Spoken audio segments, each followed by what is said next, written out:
luck. We won't, we'll actually, as tough as we are about benefits, we're not going to cut them completely, despite George Osborne's attempt to do so. We're not going to do that. And yet there we are, and I just find these things really difficult. I mean, I could go on and on and on. Perpetrators of crime are not found and are not brought to justice. The attrition rate, i.e. the people we catch, is 13%. That means, I don't know what that percentage is, but the vast majority I do. I'm just taking the piss because I'm in come on. It's election night. Lighten up, everyone. These are terribly serious statistics. That basically the attrition rate, i.e. the people we actually catch for committing crime, get away with it. One cop said to me last year, because if you think, I think for rape in the Metropolitan Police, it's 9%, which means 91% of people get away with committing rape. I mean, can these statistics be any worse, really? And work doesn't pay. Work just doesn't pay, right? So people like me were brought up believing by my parents that if I worked hard and had a good education, I would make it. Right now, social mobility, whatever you want to call it, social justice, my brother and I would not be standing here, let alone a baroness, but I certainly wouldn't be standing here. I'd never have made it to where I am if I'd had to progress in the last 15 years. And my brother is a judge, and he definitely would never have made it either. We were both in David's constituency, and we were in Lee Park. So that is not the nicest area to be brought up in, but my God, we did a good job. And actually, the irony is, I went to the same school as Penny Mordaunt and John Cruddas. So that tells you the school was good. You may disagree with them politically, John Cruddas and Penny, I'm sure you all agree with me. I have to laugh at my own jokes because nobody else does. I have to remind people to laugh at my jokes, and that's such a sad state of affairs, isn't it? But, it's been a long 6 weeks, folks, is all I can say. And then the borders aren't controlled. There's no point pretending that we're controlling borders. We're not controlling them, and immigration is not being managed. And anybody that tries to tell the general public that's true, they know that you're lying.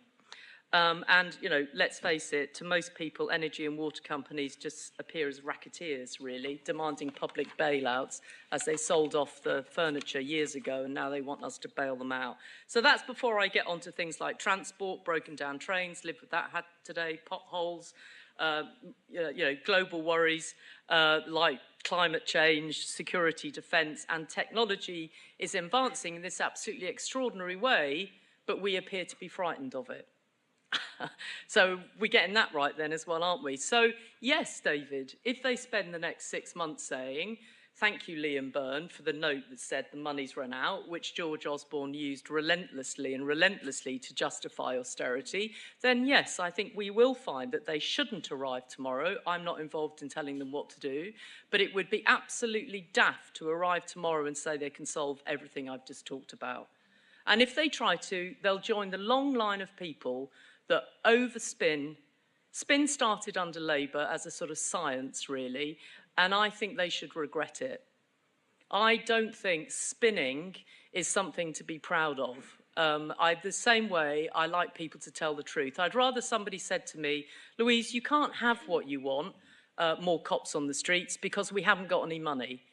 I'd rather somebody was honest with me than actually pretend that they're going to do something they don't do it. And they will spend months trying to work out what they can deliver on. So the thing I was going to say is the size of the problems. Oh, and also, sorry, David, we've known each other a long time, and you won't mind this.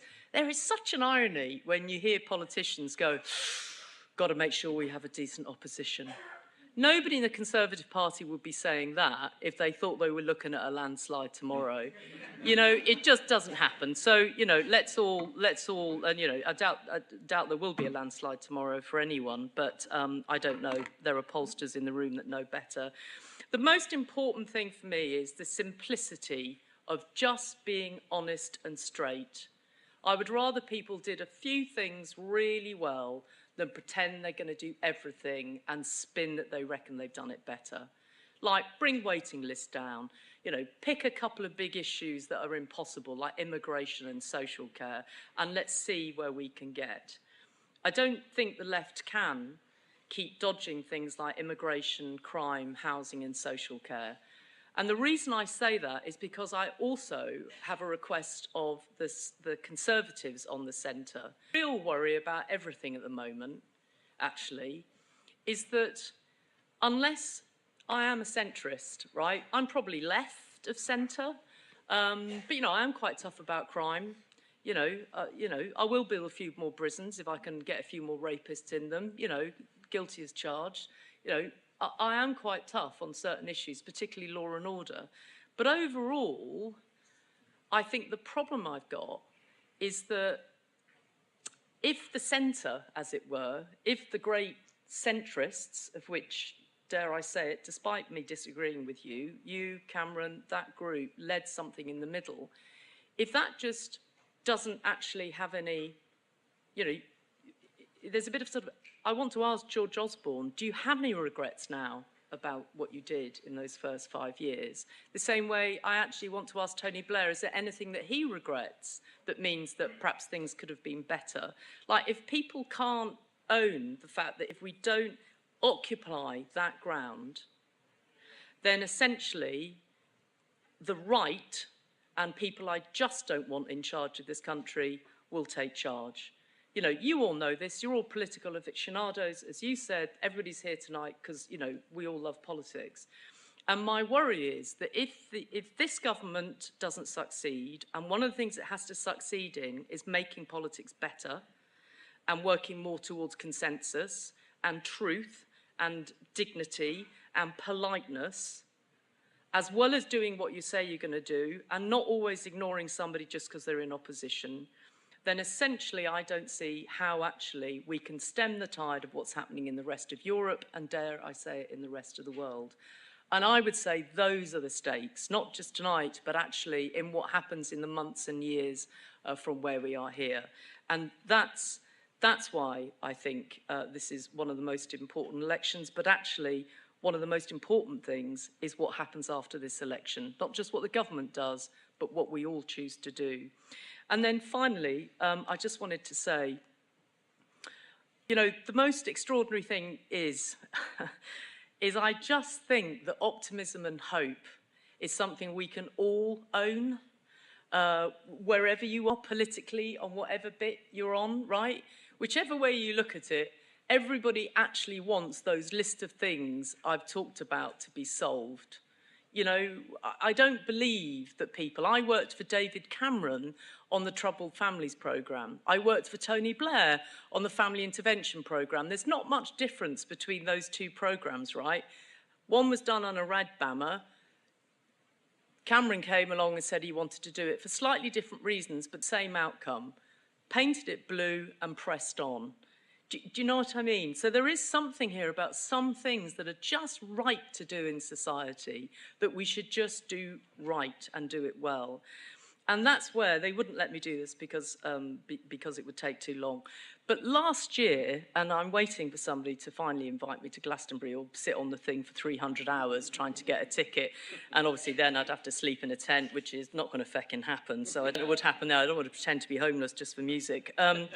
And so, I mean, last year, right, there was that really miserable time again. I think we'd been here, all's a bit shit, life's a bit difficult. I've just gone over a pothole, you know, you can't get your mum into a care home, etc., etc. And Lewis Capaldi couldn't hold it together. Do you remember? Do you know him? He's the guy with Tourette's. And he goes to sing that absolutely lovely song that they won't let me sing. And he couldn't get through it. And the entire group, mainly of young people, sung it for him and sung it to him. And it made my heart swell with this enormous power I think children and young people have. And even when I'm cynical and worried in this and the other, I think of the Lewis Capaldi moment. Fast forward to something called Coldplay, much more my time, very happy, excellent, Coldplay, know the band, know everything. And this year you had the absolutely extraordinary moment of I Will Try to Fix You. And I used to drive home, my mother was in hospital in Southampton, and I used to drive along the A27 back to heaven every night when she was dying in hospital, and just before we managed to get her in a hospice, all of which happened under Labour watch, not under the Conservative watch, just to be clear. It was a long time ago. And I used to leave the hospital at midnight or 1 o'clock in the morning because I didn't want to leave her on her own, and I would be back by 5 or 6 a.m. the following morning. Because even then, and this was a Labour government, even then the quality of care in that hospital was just not good enough. And I therefore couldn't leave her. I mean, it could have been where my head was and my heart was, but it wasn't good enough. And so I would drive along the A27 and I would put Fix It on. I would try to fix you with Coldplay. And when I saw that this weekend or last week, I thought to myself, doesn't matter. And I put it on because I knew I couldn't fix her, but I knew that I could do something about making the world that she had brought me up in to be a better place. And that's why I'm emotional tonight, because that's my expectations of this election, my expectations of really good and decent politicians like David Willetts, and why I want the country to get better, because we need to fix it. Thank you very much indeed.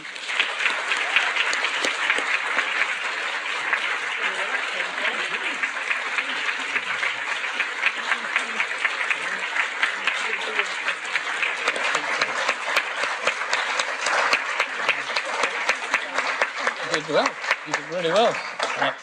That was amazing.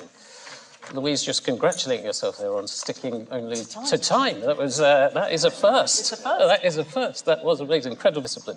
So we don't have long for this little session. Just an hour for this session. Because we want to get on to our commentator panel.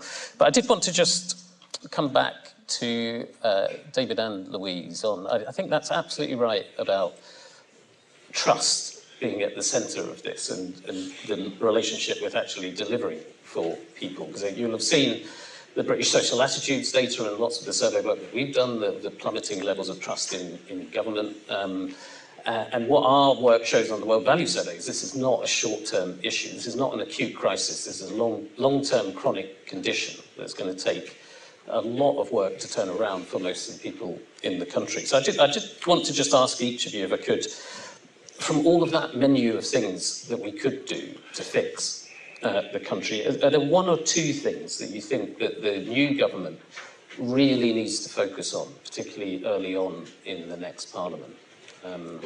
David, have you got any thoughts on what should be first if we're trying to rebuild that connection? Well, I mean, first of all, I would just say that one of the many shocks in line for incoming ministers is how you don't have complete power to shape the agenda. And it will be external. A lot of the time, and I suspect there'll be a lot of briefs being read over the weekend where there'll be incoming fire, there'll be decisions that have got to be taken urgently, maybe that have been delayed, that are very tricky. I have to say, and we're going to hear from Alan and others later on, I do think there is a moment for a change in the relationship with the EU, because there is, after all, after the elections, there's going to be a new EU Commission as well. And if you're serious about growth, it's very hard to proceed without a better relationship with the EU. I personally would put that as a high priority. And secondly, and I take a lot of Louise's very powerful points, there are a lot of people struggling to make ends meet on very low incomes indeed. And the sort of low economic growth really hits them.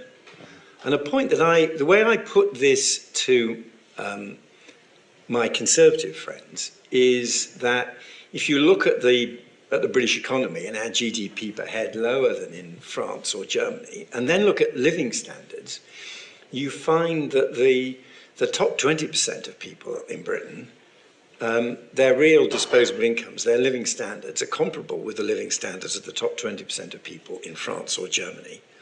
The burden of adjustment to being a poorer performing economy is borne by the less affluent half of the British people, whose living standards are significantly lower than the less affluent half of people in France or Germany or the Netherlands in our resolution research. And I say, no wonder we find it hard to build up an appetite and an urge across the political classes and the policymakers and the business leaders to do something about our terrible economic performance, because most of the decision takers are protected from the consequences of this poor economic performance.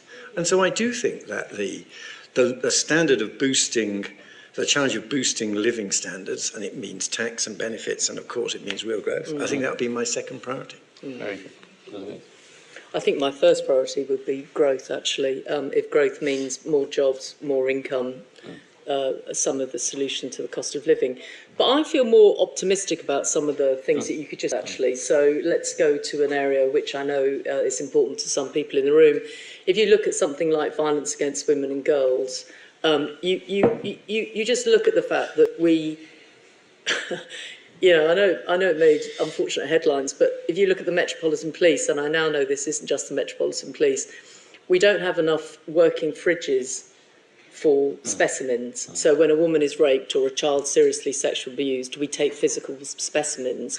Those of you that work in the world of crime will know the best thing you can put into a courtroom in order to get somebody brought to justice is either CCTV, because juries love them, the CPS love them, the police love them, it makes your charging decision straightforward, and anything you can get that's the equivalent of that is a game changer. Yet, the way we have basically done this is for various austerity reasons.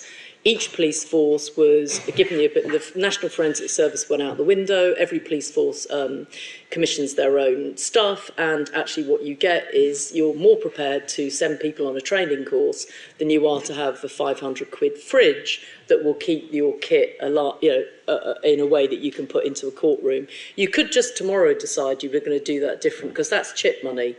There's nothing expensive about that. It's whether there's a will, there's a way. And I've got a list of things like that. And I definitely would also start with, I think that you could do something relatively quickly about the 144,000 families who are in one room, and it's not one bedroom, it's one room, with children growing up in that situation. So you may not be able to solve an immediate issue of housing, so I would go up here, and I'd connect housing with growth. So I'm not, housing, great, we'll have it, but it should be entirely connected to where you're seeking to create jobs and industrial strategy and growth. So housing and growth and industrial will be put in the same place. They're not at the moment. And then down in the actual real world, you should, within literally 2.5 to 3 years, if not sooner, find a way to stop the scandal. And it is a scandal. Honestly, I have never, ever seen anything. I've worked in this area for I can't remember, I was a volunteer in a night shelter when I was 19, and I know I only look 39, but believe me, ladies and gentlemen, I'm 59, and essentially I went to something that we would call modular housing the other week with this BBC Fixing Britain thing, and I thought, Jesus, Mary and Joseph, this is the worst thing I've ever seen. And so I think those sorts of things you could move on quickly, and I think if you looked at each one of their missions, there are things that you would pull out and move on it in order to show that you were doing something to actually make the public feel that there was movement in some way on something they cared about. At the same time, you do the bigger stuff. Can I be the very boring civil servant doing the brief for the minister who comes in with a powerful point like that? And Louise knows far more about this than me. Okay, there's a problem about not sufficient fridge capacity in forensic labs and police quarters. Are you suggesting, Minister, there should be a pot of money entitled Fridge for Specimens? Is that a specific budget?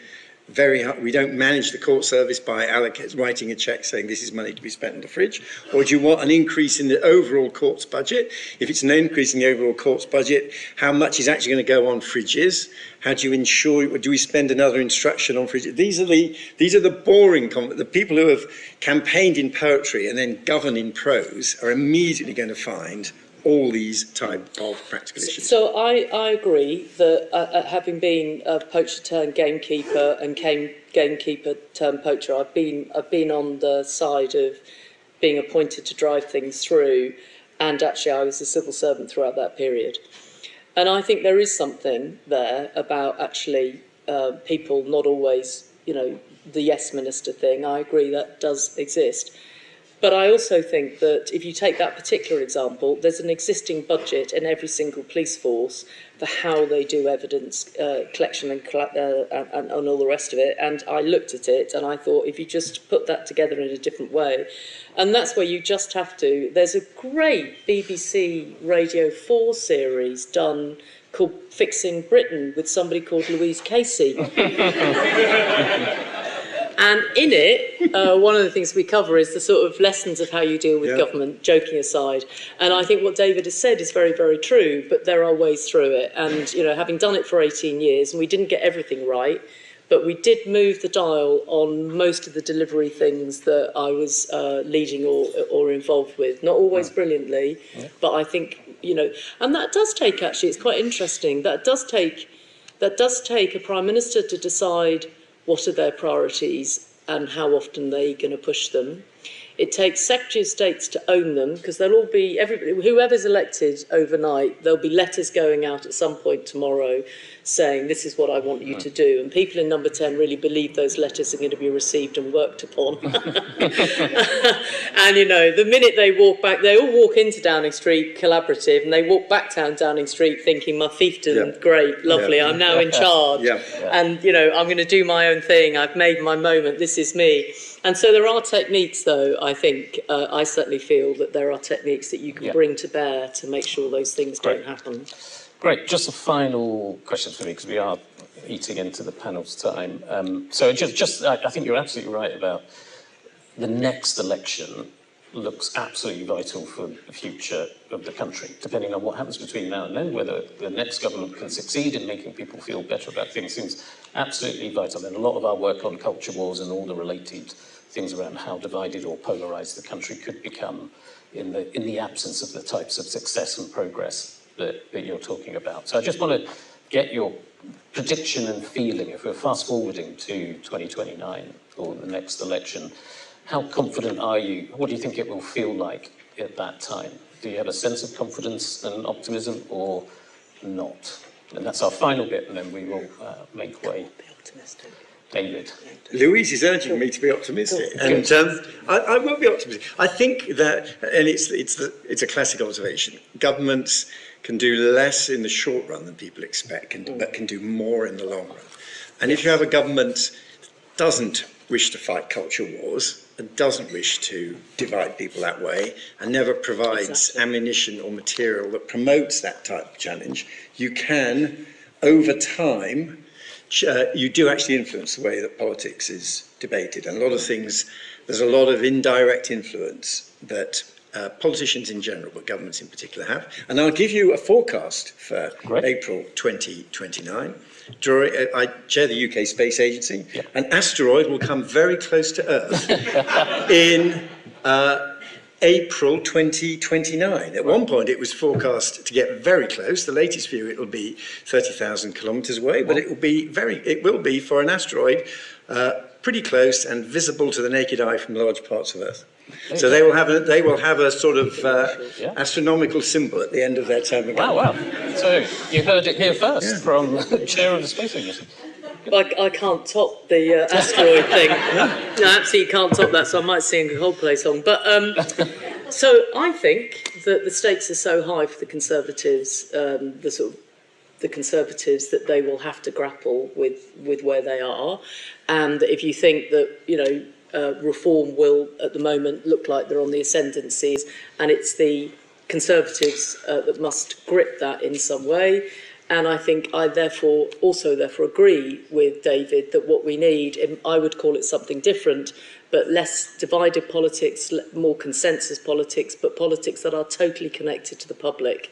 Government is by the people, for the people, of the people, and it doesn't feel by the people, of the people, for the people.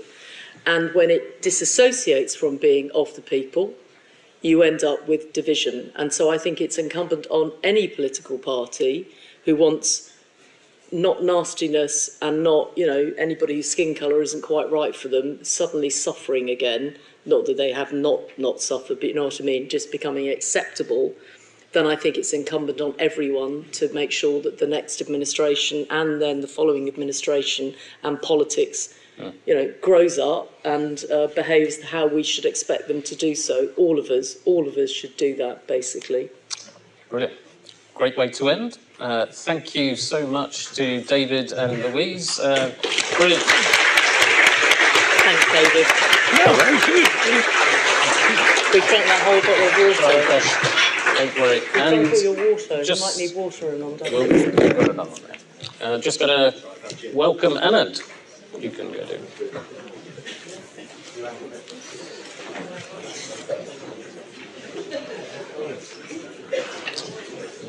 Cheers.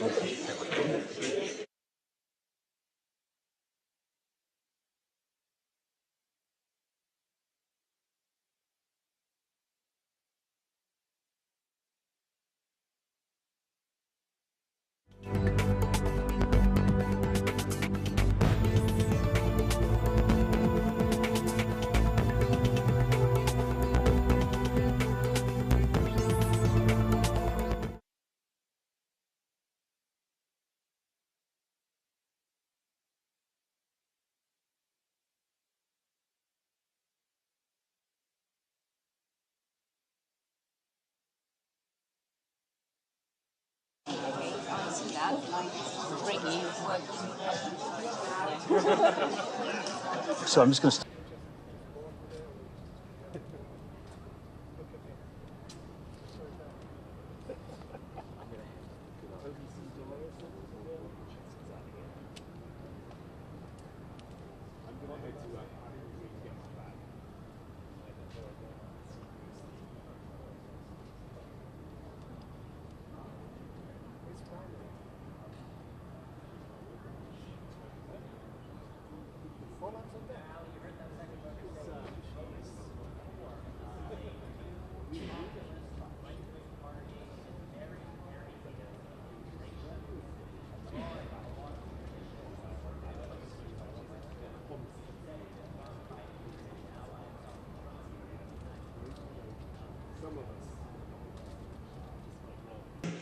Was that going to be a round of applause? Here we go. Right, you've got the bios of our speakers behind me, so I won't do that. But let me just say, if you haven't read Sophie's stuff on our website, particularly her Seats to Watch guide for tonight, you should, because it will give you the crib sheet you need to understand the election. If you haven't read David's Substack, you should subscribe to it because it's always fascinating. You can never ever predict what the next one's about, actually, which is one of the things I like about it. Yeah, I certainly can't. That's super. It's well worth doing. If you haven't read Marie's dispatches from the campaign trail, which have been one of the brightest bits of the election, quite frankly, for me, go to the website and find them because they're often hilarious. And if you haven't read his sketches, you haven't lived. So we've been asked to reflect back on the campaign. So I'm going to break the rules because actually it strikes me that we shouldn't start with the campaign. We should just reflect briefly on the last 5 years because I remember the last election quite clearly. I remember Boris Johnson and his team planning for a minimum of 10 years in power. So for anyone who wants to go first, it's been crazy, hasn't it? What are your sort of thoughts and reflections on how it went from that to this? I think We'll start with the sketch writer because it seems most appropriate. I mean, there were clues that he was like this, I think, is what I would say. It was. That's the thing about Boris, right? He's good at the driving the diggers through the polystyrene blocks bit, less good at all of the other aspects of the job. And actually, the Tories knew this. There was a fantastic, it was worth looking out, fantastic Conservative Home leader during the 2019 leadership contest where they said, obviously Boris Johnson should be Prime Minister, but it would be great if he appointed Jeremy Hunt to sort of run the government on a day-to-day basis. And you thought, well, if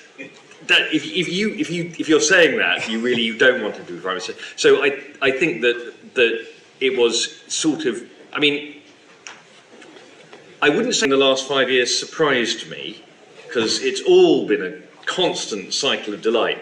But nothing in the last 5 years is desperately surprising. Is it surprising that Boris Johnson would set a bunch of laws and then break them? No, it's not. No, is it surprising that the Conservative Party would struggle with anything that presented it with an ideological problem, which COVID did, which subsequent sort of growth problems did? No, it's not, because they're riven, because they're still sort of riven by Brexit. They can't decide what kind of part of it, are they open, are they closed, as someone put it this week. So no, it's been brilliant, but not surprising. Brilliant for me. Your thoughts? No, I completely agree. And sorry, I feel I'm slightly shorter than Rob, so I'm just going to very sort of, I mean, I'm not surprised either, but I think on the kind of slightly more boring electoral point, I think they managed to assemble an electoral coalition that was completely unwieldy, that was far too big to actually work. And they sort of learned the wrong lessons, I think, from 2019 as well, in that if you look, I think Theresa May, weirdly, was forgotten by history on this. Like, if you look at a lot of the seats the Tories gained in 2019, that was actually Theresa May in 2017 who got them sort of like nearly there. And then Boris swooped in and, got the extra little votes here and there, and then that turned into a massive landslide due to the electoral system here. So I think they kind of came in and, Boris was like, great, I'm now God Emperor, I can do anything. And A, that was not the case, but B, again, even I think beyond the personal force of Boris Johnson, I can't really think of anyone who could have kept that electoral coalition together in any meaningful way, because they just promised everything to everyone, both during the Brexit referendum and in 2019. And amazingly, you can't actually offer everything to everyone, especially if the economy is not quite thriving. I think in 97, Labour could sort of get away with doing a bit of that because there was money. So you could be like, there are no losers here, everyone's a winner. Given the state the economy was in between 2019 and now, that is not something you can do. So, yeah, not surprised either. I mean, I Googled it the other day, and when Tony Blair became Prime Minister, growth was 4.5%, which sounds like an unreachable nirvana nowadays. But, I mean, David, on the same sort of thing, and I'm not going to try and launch a defence of the Johnson government, but they were massively unlucky, weren't they? Because if you create a coalition based on values at the tail end of austerity, the one thing you really don't want hurtling down the road at you is a pandemic that A, makes everyone think about the economy, and B, exposes everything you've been doing to the public services for 10 years. Yeah, you are inviting me to be charitable. Well, I'm trying. This has been a catastrophic government since 2010. The Conservative Party in office has been everything that it has done long term, it has done badly. Just about everything. I think we can accept 2 or 3 policy decisions which weren't like that. And going back to 2019, if you remember, the great narrative that was created at the 2019 election, which was seen somehow as an archetypal election, when actually it was a freak election, was that there had been the great realignment, and the right people on the right politics firmly believed this. They believed that Britain had moved into a completely different political situation in which the Conservative Party were now representing, beg pardon, the working classes of Britain, etc., in a way that Labour didn't. This was a kind of great narrative and so on. Actually, what had happened is some of our colleagues, in the academics have got quite rich on this thesis. But actually, what was being shown was a great de-alignment. And that's what we've been seeing in British politics, a huge de-alignment. It's far more contractual. In other words, people want to know what it's going to do for them and their families and this kind of situation they're in, and so on, which is why things have become quite so disastrous this year, because the answer is literally how much better are you off than you were in 2010, in which way? The answer is you're not, almost in any kind of way. And the other thing is that if the government got the long-term decisions, such as the disastrous decision to have a referendum on the European Union, absolutely catastrophic, because the question that Cameron had to answer is, what happens if you don't win? Yeah. What happens to the future of the country? What happens to growth if you don't win? But also at the same time, to set a target of 100,000, less than 100,000 for immigration, when you couldn't possibly fulfil it and not significantly hit economic growth at the same time, is also catastrophic. And this is a catastrophe, actually, a long-term catastrophe, which all political parties play a part in. Just imagine for a second that we'd actually said to ourselves, isn't it good all these people are coming here? What can we do to make it work better? It's our opportunity. We have consistently said that this is a problem we've got to solve and come up with completely unrealistic solutions. So by the time you get to 2024, the government cannot be said to have delivered on almost anything that it said it would do. And actually, into the middle of that, I wouldn't have forecast this landslide that we're likely to get. It throws Liz Truss. As a kind of act of sort of ideological desperation or carelessness or recklessness or arrogance. And I think, anyway, I'm in danger of covering the entire field of what's going to happen next, and I should shut up now. No, because we'll come on to that. I mean, I should say I feel morally obliged to say we don't know how rich those academics have become because you don't know how many of their subscribers are paying subscribers.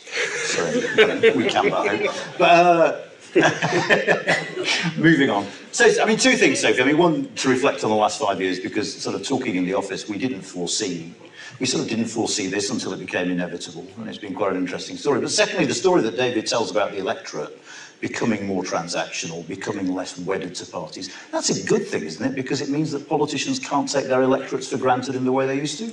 Yeah, I mean, looking back on the last 5 years, when the sort of exit poll dropped in 2019, I was in an accounting centre in Sunderland, and I think if you would have told everyone there at that time what was going to happen in 5 years' time, they wouldn't have believed how quickly things had changed. So I think it's definitely a surprise in terms of it. I think it feels like it's creeped up on us, or like all of a sudden this huge Labour majority. But for exactly the reasons that Marie said, you know, that coalition of voters was never going to hold together once the Brexit issue kind of dissipated. You know, though that Conservative coalition had nothing in common in terms of its social preferences, economic preferences. You know, Lee Anderson and Rishi Sunak were never meant to be in the same political party. Like, they were never meant to be in the same, you know, party conference rooms. Exactly. Honestly, like, it was never going to work. So you think about that, but then I think the other thing is that actually a lot of those same voters who lent their vote to the Conservative Party for the first time in 2019 are actually those voters where we see sort of the lowest level of trust in politics, typically the lowest levels of actually the lasting legacy. Might not be a wipeout for the Conservative Party at this election, it might actually be we see such low levels of turnout and political involvement from those same communities, or we see a swing to a populist party one way or the other. So I think that's the first thing from that. What was your second question? I can't remember, sorry. Oh, I can't remember. I was getting so depressed by your first answer. I feel like I brought the just thinking, leaving. Yeah. Sorry. I actually for the life can't remember what you asked me. Can I make a point? Yeah. You can make a point. Yeah, it's slightly off topic, but I feel like I've started talking now. On your point of like transactional politics, I think it's worth saying that I think one of the legacies of this Parliament will be that actually, so on the one hand, I agree. I think people are less party political; they're more likely to vote for, you know, who they see as the person with the right time, etc. But as a result, I think that creates a lot more unpredictable seats and marginal seats. And as we know, MPs in marginal seats tend to be a lot more locally focused and going, and especially over the past Parliament, going a bit like in the US, you know. And if you elect, you know, I went to talk to the Prime Minister to get that bridge built, etc. I feel like we saw a lot more of that in the last 5 years, and I worry that's going to be a slight kind of vicious cycle where MPs become like start acting a lot more transactionally, but then voters expect that more of their MPs, and so on and so forth. So we'll end up with 650 super councillors in the House of Commons, which I'm not convinced would be great news for Britain. But yeah. I will keep an eye on the French person not getting too smug about the state of our politics. Sophie, you remembered the question. The transactional voters thing. I mean, I think it is true, and I think, you know, you can get that from the fact party allegiances have declined. You can see that. I think it was somewhere by Focal data actually showed that the number of marginal seats in this election will at least double compared to the last election. So that's a whole lot more seats that parties are going to have to go out and actively fight for at each campaign. You know, I think that can only be a good thing for making sure that voters do feel like people pay attention to them and are interested, you know, in what they've got to say. But the only caveat I would really make to that is to say, actually, that kind of de-alignment, that's not something that has just suddenly happened over the last few years. If you look at the reason why the Red Wall was called, you know, why that term was kind of generated, it was because so many of those seats, it made no sense that they were so strongly Labour voting as they were for such a long period of time, in terms of, you know, their economic values maybe, but their social preferences, the, you know, how kind of their diversity compared to the diversity of seats like London, the affluent, all these kinds of things. It made no sense why these communities voted Labour for so long. So it was always going to fall apart at some point. And maybe Brexit sped it up, I don't know. But, you know, there should never have really been that allegiance. And I think all this kind of, you know, globalisation, I think the pandemic, Brexit, the importance of cultural values to our politics now, all of that just means that there's no such thing as a safe seat anymore, I don't think. No, I agree. I mean, before I come back to Rob, I'll tell you my favourite story of the last 5 years. I grew up in Wakefield, which had that by-election towards the end of Boris Johnson. And Wakefield is one of those seats where basically the Conservatives didn't bother in the 70s. Labour were always going to win Wakefield. And I remember going to a reception just before the by-election and meeting the Japanese ambassador. And the Japanese ambassador said to me, unprompted, I'm incredibly interested by what's happening in Wakefield. And it suddenly dawned on me at that moment that, you know, if you want to get noticed, become a marginal, because bloody hell, the Japanese ambassador, lines you never thought you'd hear in your whole life, the Japanese ambassador is worrying about Wakefield. So there's quite a bit of truth to that. But Rob?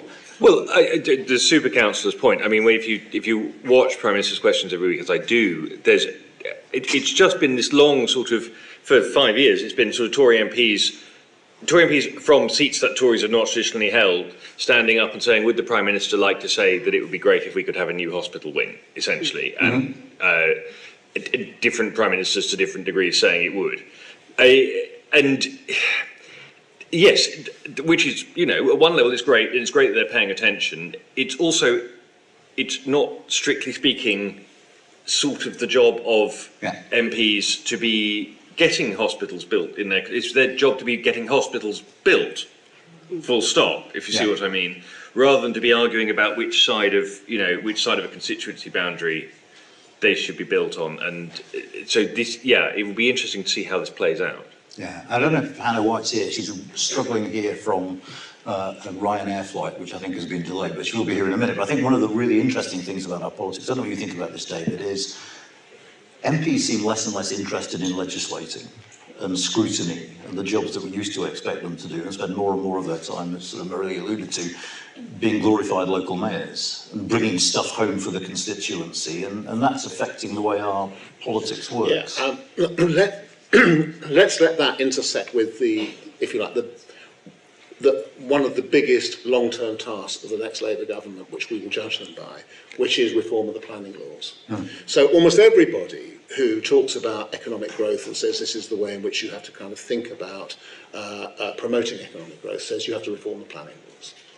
Everything that we have just said talks about the impediments to changing the planning laws. The MP saying my A&E's got to stay, or the MP saying I've got to represent the... We all know, God alone knows I know from my kind of okay, the inventiveness of the English in particular in getting things stopped as to getting things made is absolutely extraordinary. You've all had campaigns locally, etc. It's absolutely brilliant, the arguments that people come up with, and there's always a local lawyer, etc., who's going to kind of throw the services in for free to kind of stop, you know, whatever.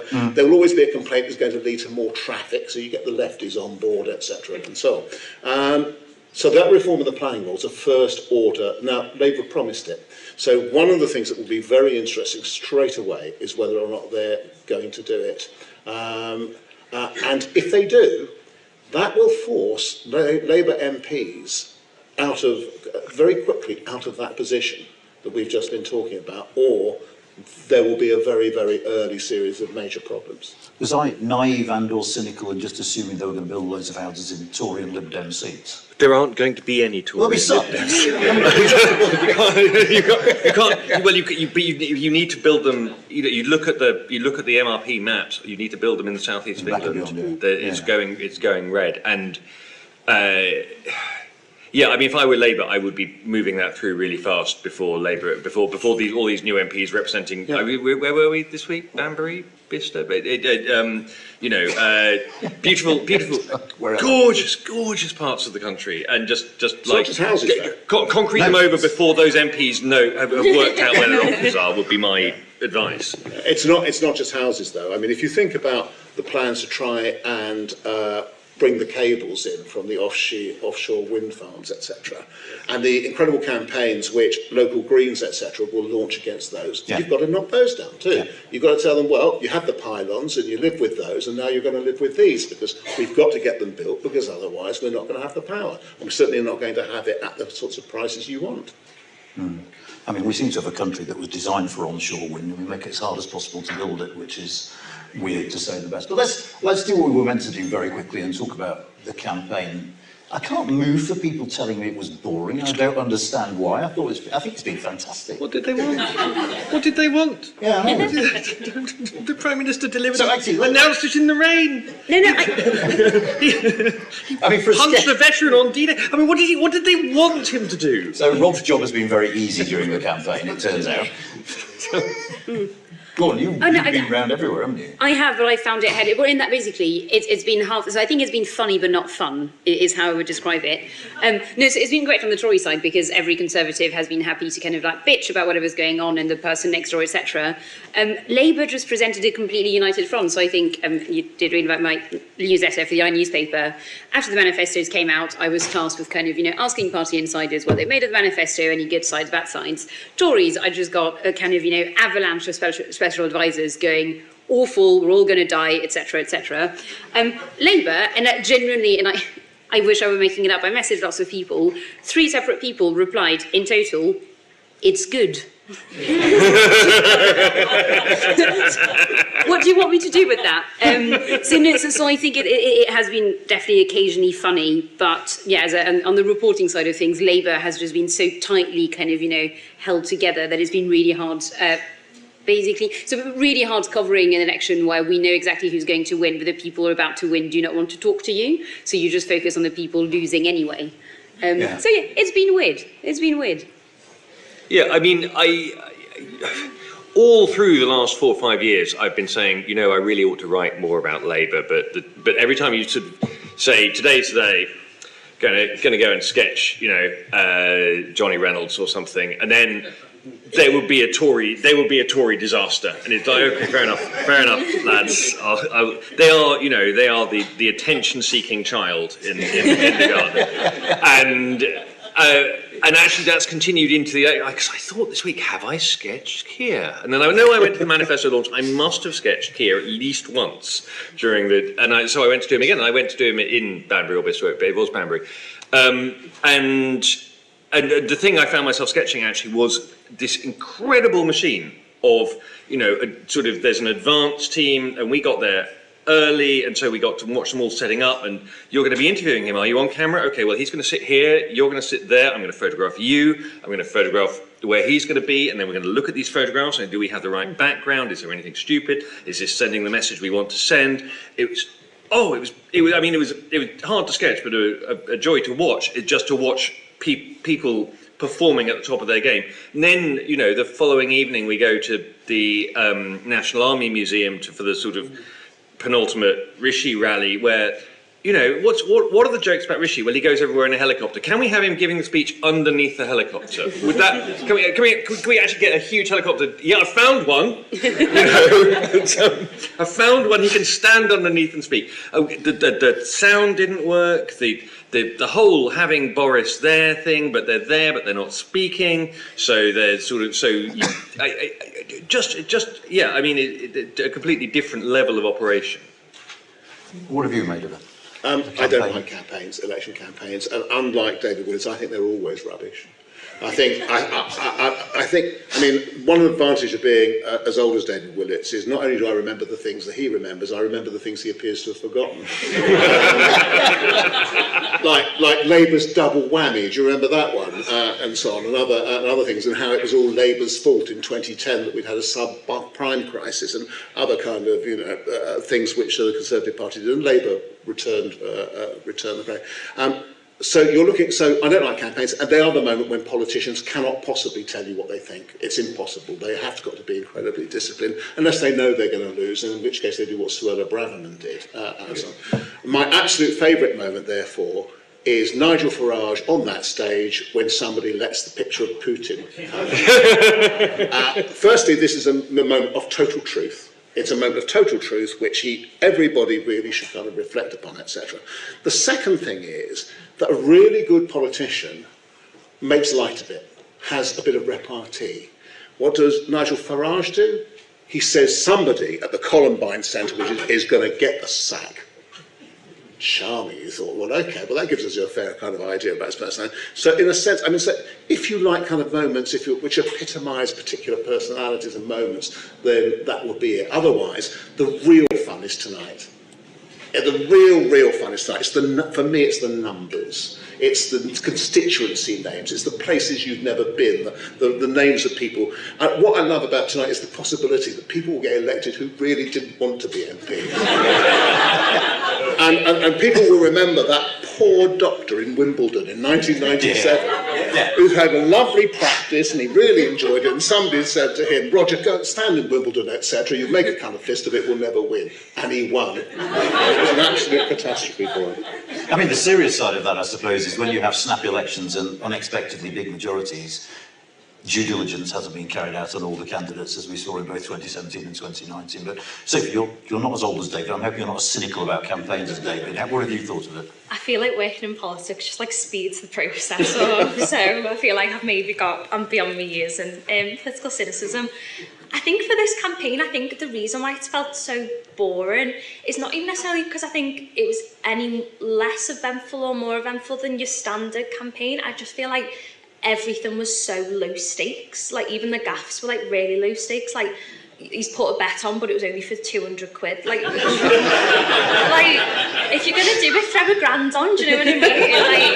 Like go all out. Why not? Use someone else's debit card. Like don't use your own. I just feel like, you know what I mean? It's just felt so kind of from the start, we kind of know what's going to happen, and actually the debate pretty straight away shifted from, you know, who's going to win to how big's the majority going to be. And for a normal person interested in politics anyway, as normal as that person can be, you know, that's not that interesting in a conversation. All they really bothers about is who's the Prime Minister. All right, great, I'm going to crack on and do something else for a few weeks then. So I just think, you know, nothing's felt like it was really going to impact the overall result, and I think that's why it's felt dull. And, you know, I mean, the party leaders aren't exactly like entertainers, are they? But that aside, I just don't think it's been a very full-on campaign, really. Okay, so your takeaway message is if you're going to be corrupt, do it at scale. Yeah. Do you know, like, honestly,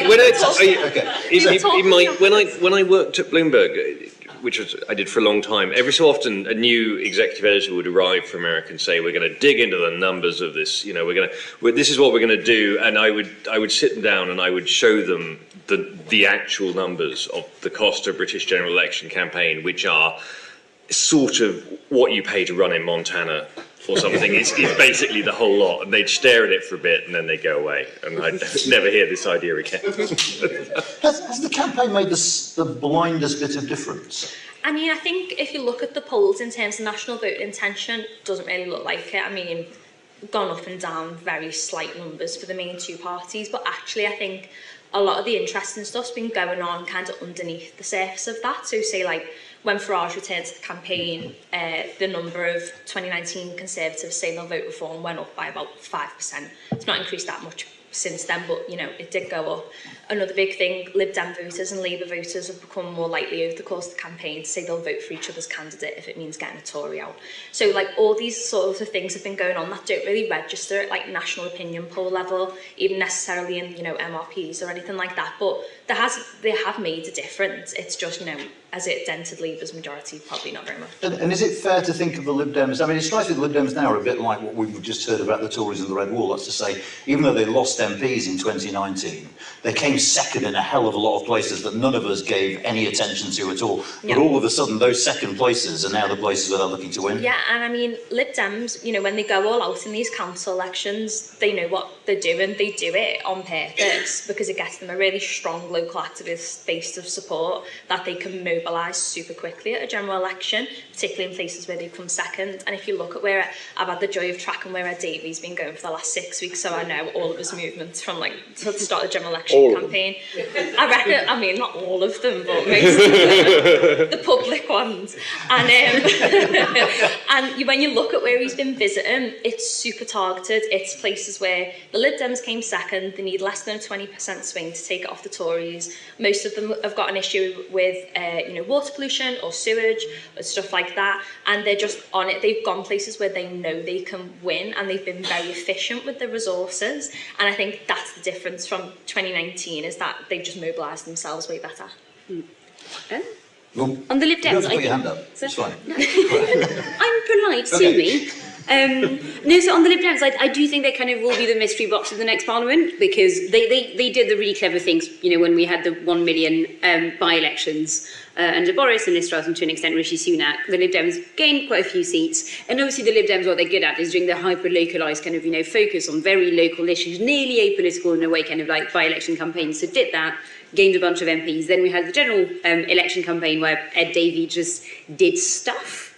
is how I would describe it. I feel like he kind of went around the country doing stuff, and there wasn't, I think, a tremendous amount of scrutiny from on the press side. There is mostly kind of, city pictures of Ed Davey and the occasional interview about his personal life, but that was that. So when they actually arrive in Parliament and become a force to be reckoned with again for the first time since 2015, what are they going to do? There's going to be so many new MPs, and it's not entirely clear to me what the Lib Dems actually stand for, like this iteration of the Lib Dems. So I think, I'll be quite curious to see what they actually want to do. Because, again, no one's really asked them. I mean, something I have not quite figured out, I don't know if any of you have got the answer, is whether the Lib Dems will oppose Labour from the left or from the right. They'll oppose it from the left. I think it depends on the issue. Yeah, they have to do it from the left. There's no... Is there a gaping big Well, hole? I don't think there's any... If you're the MP for Cheshire... Laurie shaking his head at me. Laurie Freedman shaking his head at me as well. So Laurie's on the next panel. Yeah, I know. On the next panel, I'm going to get... Because I don't know that's obvious. If you are the... Because the places where the fights are now, there's a vicious battle going on, even now, in Beaconsfield, about whether people should be voting... it's probably over now, actually. About whether people should be voting Labour or Lib Dem to get rid of Joy Morrissey, the Tory. If somehow, I suspect that she is going to be the beneficiary of that, but if you are the Lib Dem MP for Beaconsfield, how are you, opposing a reasonably actually left-wing government from the left? So, planning. Okay. But also the Tories are about to go insane and probably go further to the right. So there's going to be a great big gaping hole, I think, in the centre-right. So I think the Orange Book is back. I think Labour can probably fill that. Some of the gaping hole on the centre right. I mean, that's conceivable. No, I mean there is precisely going to be that, and you put your finger absolutely, and the earlier panellists did as well. That the other big contingent question after what's Labour actually going to do, which is by far and away the biggest question. I mean, tomorrow afternoon the cabinet will start being appointed, and some of these things will start. And we heard earlier what will begin to happen. And some of this will just seem for the birds. By the way, my guess about the difference the campaign will have made is it will have depressed Labour's national share of the vote. Well, it seems the overall vote share of the two big parties is going to be very but of Labour's, and it will have done it because everybody expects it to win. I mean, it's just so many anecdotes piled upon each other, kind of suggesting that. But the other point was obviously there's going to be a new Tory leader. There's going to be a new leader, and the big question is whether or not there is such a thing as a Tory moderate fight back. Whether they actually do it, and whether they do to the far right, right-wingers, what Starmer eventually had to do to the Corbynites. And I don't see it at the moment. Don't most moderate Tories do podcasts now or things?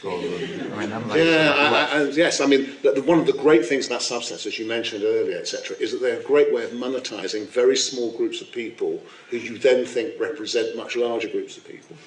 But it's not necessarily the case that everyone's subscribers are paying. I'd like to make that point very clear. I know it. But look, just on this, I mean, you said Labour can occupy this space. Now, Tim Shipman... No, I was joking. No, but it's interesting. I mean, Tim Shipman was out today he used a squatting toad analogy about Boris Johnson after Boris Johnson. He said Boris Johnson is squatting like a toad over the whole of British politics. But isn't one of the lessons we've learned is if you're too broad a toad, this isn't going to work. If you try, all right, forget the toad. If you try and encapsulate too much of the ideological spectrum, it'll all start to fall apart. Honestly, I wonder why we're talking about ideological spectrums in quite that way. I mean, I'm very old-fashioned. The thing that I'm trying to do at the moment in Substack is a kind of definition, if you like, which pins down what we mean by far right, for example, because some of these terms are incredibly elastic.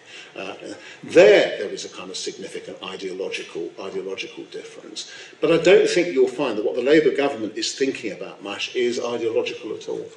And frankly, we don't need it. We have... I do this programme for the BBC, and the next panel you've got on after is composed entirely of people who come on it. In other words, people who actually know what they're talking about. And so on.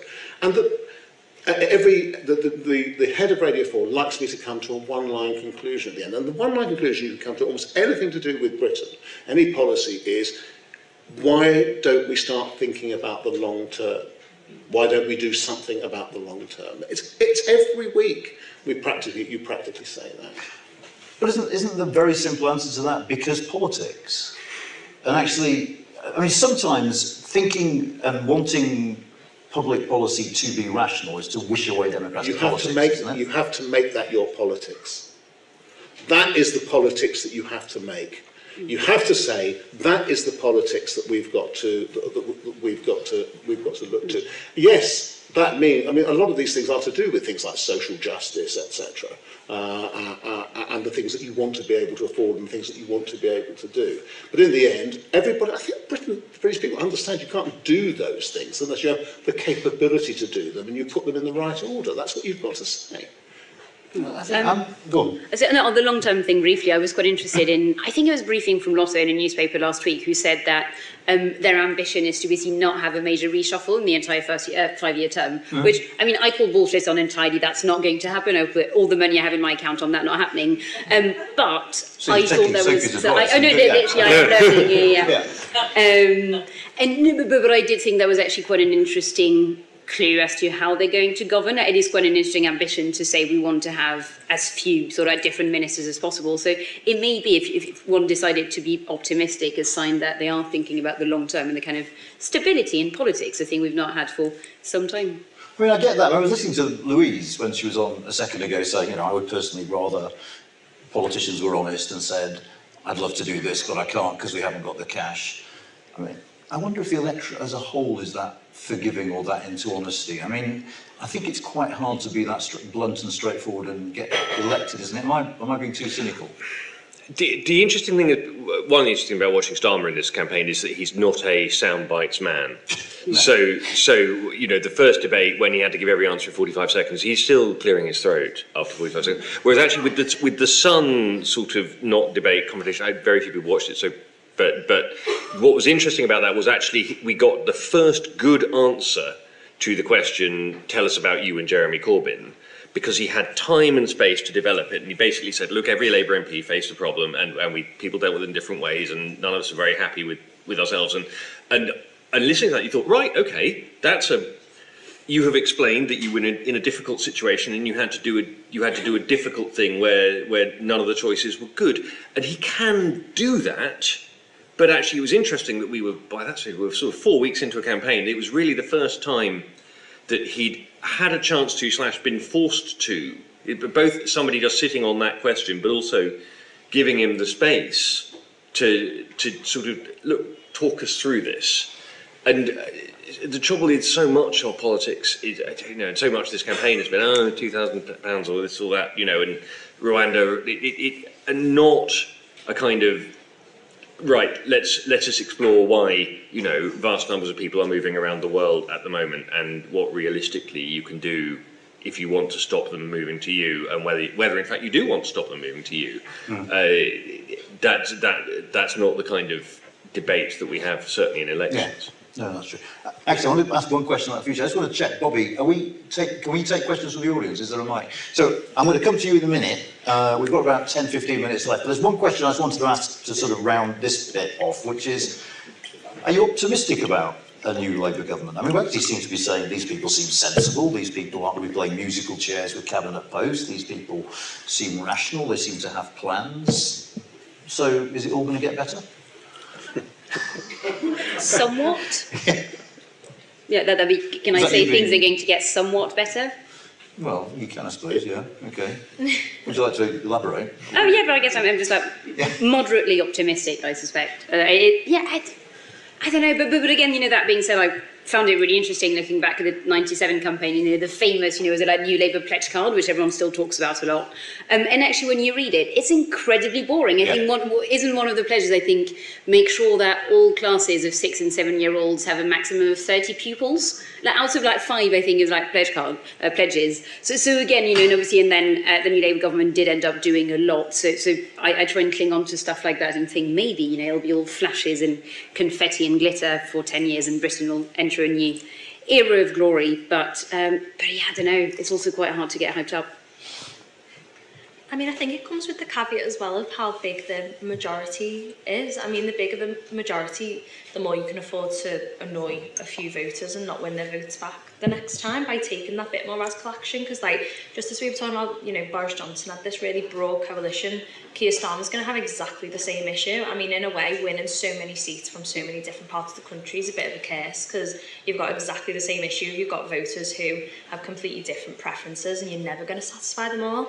If you can afford to lose a few of those constituencies next time around, then, you know, you can afford to take that bit more as Sorry, that's such an important point, because although Boris had a wide coalition, he had actually quite a small majority, which meant that at any given moment, at any given moment, 30 Tory MPs are rebelling about something. Yeah. He never really had a majority at all in a strange kind of way. Yeah, I mean, the whole Socialist campaign group could rebel, and he's like, okay, great, I need to not to worry about it, and that's a luxury that, you know, another Labour leader or, you know, Boris Johnson. But the factions will start, won't they? I mean, it's the Labour Party, of course. Yeah. Like, no one hates the Labour Party more than people in the Labour Party. Like, they all argue with each other constantly. So, I mean, they will, but, I mean, realistically, I think if you're elected under such an unpopular government and you take over from them, I think, don't get me wrong, I don't think they're going to have a massive honeymoon period, but I think you get almost a honeymoon period within the PLP where you have at least a bit of control because you've got the mandate of, I won us this massive majority, you know, I was elected on this platform, we've got to implement it, and I think you get that bit of kind of stamp of authority. I mean, if you look at Blair, it was kind of post-2001 where I think things started unravelling. He did at least have that initial few years, I think. He did lose 3 million votes in 2001. But he could afford to. Sorry, go on. No, Blair himself says that he did all his best work after 2005, which he'd won on an election, a majority of 50, but on 36% of the vote. Yeah. None of these things are laws, etc. But the one thing that is pretty much a law is that the Prime Minister has total patronage and control over jobs. Yeah. And if you want to actually be a minister, you think that's in your stars, particularly at the beginning, you're going to do the right thing by the party, which is what the whips say, essentially, for the first 3 or 4 years, unless you really think you're going to be out on your arse at the next election. And even then, you know, there are other seats you could stand for. I mean, so the problem is that the first period is the most difficult period to do the big things you have to do, but it's also the best period to do the big things you have to do. I know that David and Louise agree with that, but it makes kind of logical sense. So we will actually know relatively quickly, and I don't mean by that in a week, I mean by that within about 18 months. Yeah, politics is going to slow down a little bit, isn't it, from what it's been. Except for the Tories, and we'll all look at the Tories. As soon as they start having one of their, you know, Bob's absolutely right, you know, kind of the spoilt child, etc. We'll look at whatever. I mean, Suella Braverman already began it, even before the election, which I think probably is done for her, because she's not really supposed to do that. But then actually old rules don't apply anymore, so. We're all going to have to get used to not really having to bother what the ERG thinks anymore, which is going to be... Yeah. Exactly. So we're going to take a few questions from the audience now. We're going to try and finish about 20 past. Can you just... And can I just say that if Rob Hutton leaves, it's not because your question's rubbish, it's because he's got to leave on the dot. Of course of us. Yeah. All right. That's fine, I'll try and make it a really fascinating question. Actually, it's going to be a leading question because that's what people do when they ask questions from the floor. We've heard Baroness Casey talking about the need for consensus politics and a need for a more grown-up approach to things and telling people where there are trade-offs and where things can't just be solved immediately. And also, David, you just said about the summing up line on Radio 4 being everything needs to be more long-term. Do you think that there is a space in this new government for a more mature approach to getting citizens involved in some of those in-between election big challenges? And my dog in the fight here is that I work for a public participation charity, and we promote things like citizens' assemblies and panels and all of that kind of stuff. I think we see that there's a really big opportunity, and I would be really interested in what the panel think are the sort of potential areas and the problems with that. Okay, so citizen participation and Will, right at the back. I'm blind as a bat, so it's completely random whose hand I see, I'm afraid. At least you see hands. On a slightly miserable note, I've spent my adult political life in what now appears to be a lull in great power conflicts, but there is a war on, and you'd be a brave person to guarantee that the UK won't be directly involved in a major war in the next 10 years. And it's interesting that that really hasn't come up very much in these entertaining and expert panels. Just wondered if you have any reflections on that. Are we focusing too much on our domestic political debate? Should we be thinking about the UK's context differently than we maybe have in the last few years? Right, who wants to answer that second question, knowing that Laurie Friedman's on the next panel? I mean, I'll have a crack at it. I'm technically a military historian. Yeah, well, we haven't. We haven't for political election reasons that Labour is keen to shut it down because the Tories are trying to talk it up, really, and also because, in fact, I don't think there is a massive policy difference on the specific Ukraine question, and on the wider Rishi Sunak's "I'm terribly interested in security these days." The problem with it is it's sort of I've been interested in security since after the budget, when we didn't do anything about it. You know, I'm so interested in defence that I'd put Grant Shapps in as Secretary of State for Defence. So in a sense, I think he's not interested in it, and actually it may be that it's one of the areas that gets more attention because John Healey is interested in it, and because even if whatever Starmer's sort of personal instincts, Starmer can see that this is politically something that he has to be interested in. And also, to be honest, I suspect that 6 hours after you've been sat down in number 10 and they've shown you the really horrible secret intelligence, you start thinking that, bloody hell, we really need to do something about this. No, I'm partly going to be part of the problem and look at it through a Westminster lens, because that's what I know. But I think I completely agree. I think John Healey was a really interesting appointment as Shadow Defence, because he's not the kind of flashiest MP you could have appointed to that brief. He's not really known outside of the really tight Westminster bubble, but he's also, I think, genuinely liked and respected by everyone. I've never heard a bad word against him. So I think having someone like that in a job like this means that you're probably serious about it. And then so foreign policy as well, I think, so David Lammy, who I interviewed a few weeks ago, read Foreign Policy soon to see the interview, but was, I think, also an interesting appointment. He was not the most obvious person in the world, but then when you talk to him and you talk to people around him, I think the thinking was that Lammy is this incredibly well-connected person around the world, weirdly, and he spent the past 2.5 years effectively just travelling, making every single friend, introducing Keir Starmer as well to lots of people, Obama being famously one of them, but lots of the kind of world leaders and parties, etc. So that's clearly, these are clearly appointments Keir made because he cares about those briefs. I would say that, again, I'm the opposite of a war historian, I guess. But I would say, at least in terms of Starmer's priorities, it does look at least it's something he will be taking seriously. I mean, you can take the foreign policy question, or you can take the Citizens' Assembly deliberative democracy. To take the foreign policy question, the American election is so much more important for determining what happens in this field, in a sense that I feel so overwhelmed by it and by the implications of a Trump return. And as if that wasn't bad enough, we've got to look to see what happens in the French parliamentary elections. If, as now seems likely, the Rassemblement National don't get a majority, they say they won't form the government, which means they probably won't quite be able to block Macron's spending plans for Ukraine. So that might be a good bit. That's what you have to hope for, by the way. And if you want to know what to hope for there, that's the best probably that we can do. The American situation is so much bigger. And I think I absolutely agree. There hasn't been a distinction between the major parties, which is why Farage is such an outrider. But there is, on the sections of the Conservative right, there is the potential for a change on that. I don't think it will happen, because I think Britain configures itself and just thinks of itself in a completely different way as other countries do. So my feeling is that there will be the will across the political parties to do something towards what is necessary to meet the kinds of problems you're talking about. But obviously, if Trump's elected, what we're talking about is a massive assumption of responsibility by European powers and others for what is an incredibly expensive war which we cannot afford to lose. Am I with Democratic? You can do the deliberative. Okay, I'll do that one. I mean, I think after the referendum, governments are terrified of getting the public involved. We want to keep them at arm's length and only let them participate when they really have to, i.e. elections.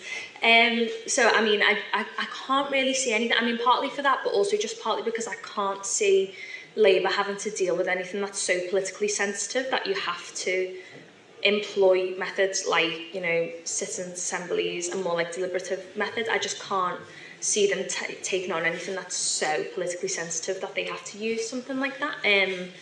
yeah, I mean, that's probably my very good answer to that. Yeah, if I could just add a quick moan about that. I mean, lots of politicians through the Brexit period were calling for a citizens' assembly, and I remember talking to loads of them, and it was so bloody irritating because they'd say things like, we should have a citizens' assembly to decide that we need to rejoin. And they're like, well, no, that's not how it works. You have a citizens' assembly to figure out what they think and to do what they say, not to rig it to get the answer you want. So I think sometimes these things are instrumentalised in a really unhelpful, which isn't to say they're a bad idea, because we've seen in numerous contexts, not least in Ireland, that they can be really useful. But here sometimes I just think, like everything, politics takes over and they just get sort of subsumed in the political game. Did you want to add anything on the deliberative? You don't have to. I'm not picking on you. We've probably got time for one more. Gentleman at the front here, very prompt with the hand. If there's anyone else who can squeeze in. Oh, there's one over there. Oh, right. Can you both be quite quick, because I'm now getting dirty looks running over about. Yeah, it'd be interesting to know what the implications are having Sue Gray as Chief of Staff today, and she's somebody who understands how the civil service works before, and she's had time to work with the shadow cabinet, presumably, to actually devise things and make government work better. Is that likely to happen or not?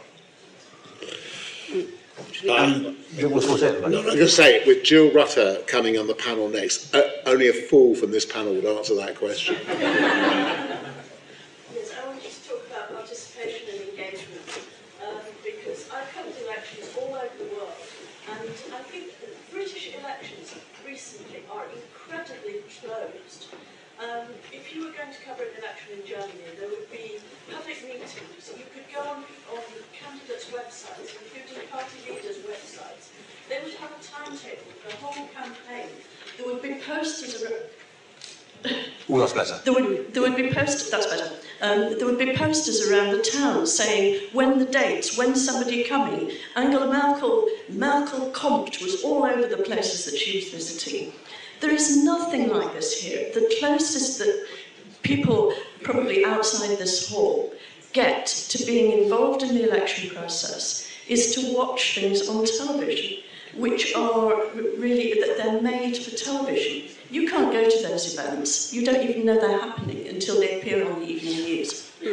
Can I? Yeah, you can. And actually, we've got some French reflections in it. How do the French do it? I moved here when I was 17, so I don't have the faintest clue. Sorry about that. I sort of disagree, because I do think most seats will have hustings, which sadly I had to attend for reporting reasons this election, and I hated every second I spent at hustings because they're very boring. But I do think that if you really want to get involved, you can probably find some stuff. But yeah, I guess I'm probably in favour in general of more openness, but that being said, I do think that if you talk, and that's quite bleak, sorry, but if you talk to MPs, if you've spoken to MPs over the past few years even, they're just really worried about their security at the moment and their safety, for all the obvious reasons. But I think, when you talk to the number of MPs who say, and who've been in Parliament for a long time and say, I used to just be able to chat to people, all the time, whereas now I get my local police begging me to basically have a police escort whenever I go anywhere, which is incredibly depressing. So I think that that's probably part of the reason as well why that's not happening. And Sue Gray, to be very brief, I think, yes, that's a good idea. She's someone who really fundamentally understands Whitehall, but also understands Parliament, and very few people can do that. So. There are hustings in loads and loads of places. The candidates do loads of hustings. And actually, I'm slightly surprised they do, because given the threats that are routinely made against candidates and MPs, etc., I'm not sure I'd do them. You are very, very vulnerable under those circumstances. There are the rallies. That's not the issue. People will turn up to big rallies if they think it's going to be interesting. And you will hold them if you think you will get the people. So Farage has his 4,000 people, and the flares go off, etc., making it look a teeny bit like a kind of cross between, the launch of an Apple product and Nuremberg. So I think these things do. I think these things do happen. But the things that also in this country, they happen quite often in very parochial ways. Actually, I remember chairing a husting. I was actually once asked in my constituency when Glenda Jackson was the MP. Chairing Glenda Jackson in a local candidate's hustings was very, very interesting. You kind of wondered who you were getting. Was it Elizabeth R? etc. But one thing I do remember was whenever she was asked a question, it was her turn, she would bolt up like that. She didn't just kind of stand up, creak up there, bang, like that. It was really scary. I mean, it's like a sort of pop-up, she's going like this, and boom, and off she'd go. So it was worth seeing, but not many people came. Okay. Last word, Sophia. Do you think our Politics Institute closed? I think there are opportunities. I think MPs in the UK take replying to their casework and things incredibly seriously, even when they're candidates, and they can't reply in their parliamentary capacity. So I would say that they're very engaged and they're very aware of the local issues, probably now more than ever. But just the question made me think if there was some really good research, and I can't remember if it was from Salvation or Ipsos, but it was from one of them, and it was basically being like, do you want your MP to engage more with the local area? Yeah, 100%. What do you want? I want hustings, I want community visits, I want this, I want this, I want this. Are you likely to go to them? Nah, probably not. So, it's kind of, voters are quite difficult to get by with, and that you can put on all this stuff, but the odds are they'd rather stay at home and watch the telly instead of actually coming to speak to you, so. Brilliant. And remember, if you're going to bet big. Before I ask you to thank our panel, and perhaps you can boo Rob, seeing as he's not here, just for a bit of fun, I have to give you a couple of messages. One, there is a thing where you can do your predictions for the outcome of the exit poll over there. There is also food and drink over there, and I make it we now have 37 minutes until the exit poll. So go eat, drink, be merry, but first, give this lot a round of applause, please. Thank you. Thanks ever so much. Such a correct right thing about the size. That was fun, yeah. I only made I have to say, when you stayed in there with a pudgy and yeah, no, it was, yeah.